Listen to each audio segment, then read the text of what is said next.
Hello friends, लो फिर मैं आ गई नए ब्लॉग में। और मेरे इस नए ब्लॉग में आपका हार्दिक स्वागत। तो सवेरे के 6 बज गए हैं और सूरज भगवान ने दर्शन भी दे दिए हैं। मैंने चाय पी ली है और बहुत दिनों से मेरे घुटनों में दर्द हो रहा था, तो मतलब हमने सोचा कि एम्स हॉस्पिटल में जाके दिखा लेते हैं। तभी मुझे ध्यान आया कि एक जो मेरी ये मथुरा दास हॉस्पिटल की जो रिपोर्ट है ना, ब्लड की रिपोर्ट, इतने दिनों से पिछली बारी भी गई और मुझे मिली नहीं, तो मैंने कहा कि इस बारी मैं ये रिपोर्ट भी ले लूँगी और अपने जो घुटनों का दर्द एमडी हॉस्पिटल के डॉक्टरों को भी दिखा लूँगी। तो फिर हमने यू टर्न मारा और एम्स हॉस्पिटल की जगह मथुरा दास हॉस्पिटल की तरफ चल पड़े।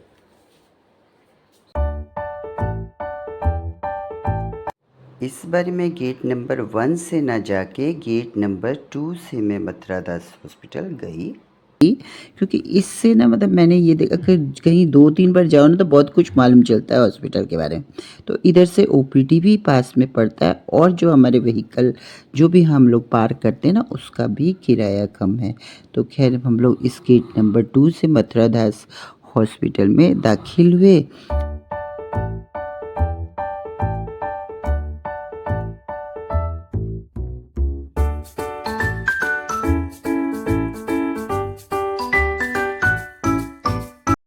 तो हॉस्पिटल में जब मैं एंटर हुई तो सबसे पहले मुझे बनानी थी ओपीडी की पर्ची।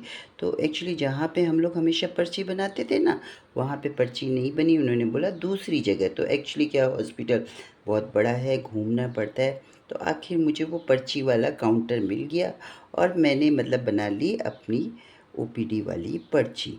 तो ओपीडी वाली पर्ची बनाने के बाद फिर मैं डॉक्टर के पास गई।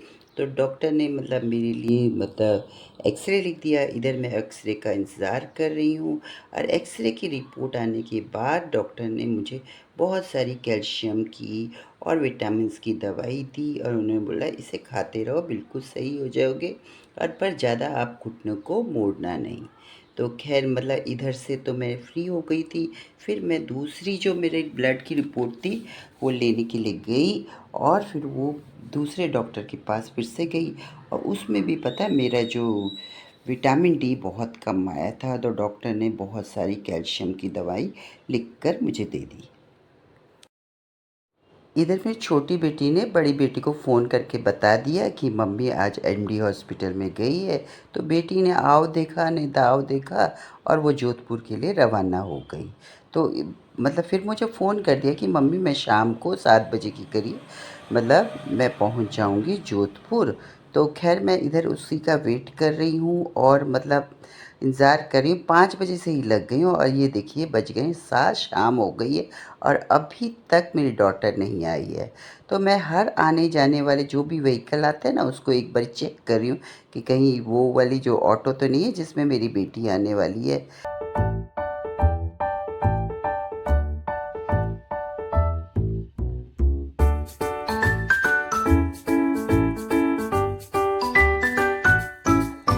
कब से आएगी आएगी आएगी, इतनी रात में आई। चलो, कितने पैसे हुए? खैर ट्रेन लेट थी इसलिए पहुँचते पहुँचते थोड़ी सी लेट हो गया। देखो मेरी बेटी ने आते ही ना हाथ धोया, ना मुंह धोया, ना नहाई, सीधे अपना पिटारा खोल के बैठ गई कि मम्मी मैं क्या क्या लेके आई हूँ सबके लिए क्या। तो इधर हम डिस्कशन कर ही रहे थे, तभी उसकी सासू माँ का भी फ़ोन आ गया कि बेटा तुम ठीक से पहुँच गई, रास्ते में कोई परेशानी तो नहीं हुई। तो खैर यही सब बातें हम आपस में कर रहे थे। मम्मी के लिए लेते हैं बैंगल्स। बैंगल्स लेके आई, वाह। ये स्कूल के लिए दो। हाँ। ये वाली स्कूल के लिए और ये ऐसे। नहीं नहीं नहीं, अभी जस्ट पहुंची हूँ। हाँ हाँ सब बढ़िया। तकरीबन 6 महीने बाद मुझे ऐशु के हाथ की रोटी नसीब हो रही है। देखो कितनी पतली पतली बनाई है ऐशु ने।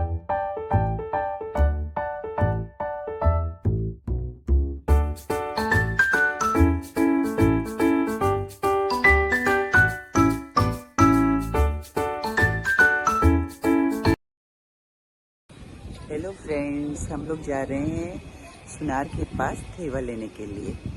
वी आर नॉट श्योर कि हम लेंगे। हाँ लेकिन देखो मौसम कैसा हो रखा है, देखो बाहर बादल ला रखे हैं। तो मेरी डॉटर ने बोला था कि मेरे ससुराल वाले बोल रहे हैं एक मारवाड़ी लहंगा भी बनाओ जो राजस्थानी लहंगा होता है, तो उसमें ज्वेलरी थोड़ी सी अलग होती है। तो मेरी बेटी ने बोला थोड़ा कम बजट वाली ज्वेलरी हम लोग लेंगे, जैसे थेवा वेवा होते हैं इसमें कम बजट होता है, लेकिन वो ज़्यादा महंगी दिखा रहा था, तो इसलिए हम लोग एक पैर वाली बिछिया लेके बस आ गए। क्योंकि इनके इधर रिवाज है कि बिछिया या तो माँ देती है या तो सास देती है। और खैर हम ज्वेलरी भी देखते रहे, जब कभी मौका मिलेगा तो हम लोग इसको ज़रूर लेंगे। मैंने सोचा था थेवा लाएंगे, लेकिन हमें कोई चीज़ उधर पसंद ही नहीं आई, और एक्चुअली हमारा बजट भी नहीं था उतना ज़्यादा, हमारा बजट भी कम था, इसलिए हम लोगों ने सोचा कि भाई किसी और दिन सही वो, लेकिन लेके ज़रूर आऊँगी। इधर 2 ही दिन हुए थे, अचानक मेरी डॉटर ने बोला कि मम्मी कल मुझे ना वापस कोटा जाना है, बहुत ज़रूरी काम है। तो मैंने कहा इस तरह से मत आया कर कि बस छू के वापस आए तो कम से कम 1 डेढ़ महीने के लिए तो कम से कम रहा कर। लेकिन बेटी ने बोला कि नहीं मम्मी ज़रूरी जाना है। और ख़ैर मैं बच्चे के ना ससुराल के बीच में कभी नहीं आती है। जो छोटी डॉटर है उसने बोला मैं तेरे लिए गिफ्ट बना रही हूँ, तो उसने ये पेंटिंग राधा मोहन की पेंटिंग जो राधा है वो बनाई, और मतलब पूरी रात मतलब 2 दिन उसको लग गए बना के, और लास्ट में इन्होंने कब पैक की। लास्ट वाला लुक मैंने आपको दिखा नहीं पाई हूँ, क्योंकि ये जो लास्ट वाला लुक है ना, नेक्स्ट कभी मतलब आएगा तो मैं बेटी से मंगवाऊँगी कि उसका एक बारी लुक है वो मैं आपको साथ ज़रूर शेयर करूँगी। तो खैर सवेरे 4:15 बजे के करीब मेरी डॉटर चली गई, तो उसके जाने के बाद मैंने सोचा देसी घी बना देती हूँ, और देखा गैस ही ख़त्म हो गई है। तो फटाफट मतलब सवेरे सवेरे गैस ख़त्म हो जाए कितनी मुश्किल होती है, तो फटाफट गैस को मतलब सिलेंडर को चेंज किया, और ये काम मेरे घर में मैं ही करती हूँ और कोई नहीं करती है। लेकिन क्या हुआ था, आज मैं कितनी बारी कोशिश कर रही थी, सिलेंडर लग ही नहीं रहा था, लेकिन लास्ट में मेरी कोशिश कामयाब हो गई और मैंने सिलेंडर लगा दिया।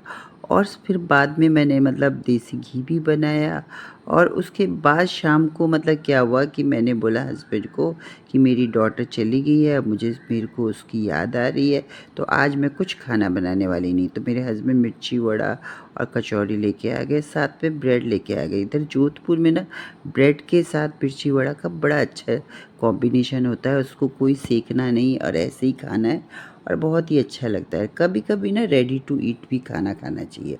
तो आज के लिए बस इतना ही। तो कैसा लगा आपका को मेरा ये डेली ब्लॉग? अगर आपको मेरा ये डेली ब्लॉग पसंद आए इसे लाइक कीजिए, अपने फ्रेंड्स के साथ शेयर कीजिए, और मेरी चैनल को सब्सक्राइब कीजिए। अपने व्यूज़ कमेंट के थ्रू मुझे ज़रूर बताएं कि आज का ब्लॉग आपको कैसा लगा। साथ में नीचे दिए बेल आइकन को भी ज़रूर दबाइए, ताकि आपको मेरी वीडियो की नोटिफिकेशन मिलती रहे। बाय, वापस मिलूँगी एक इनोवेटिव रेसिपी के साथ या किसी नए ब्लॉग के साथ। Okay, bye bye.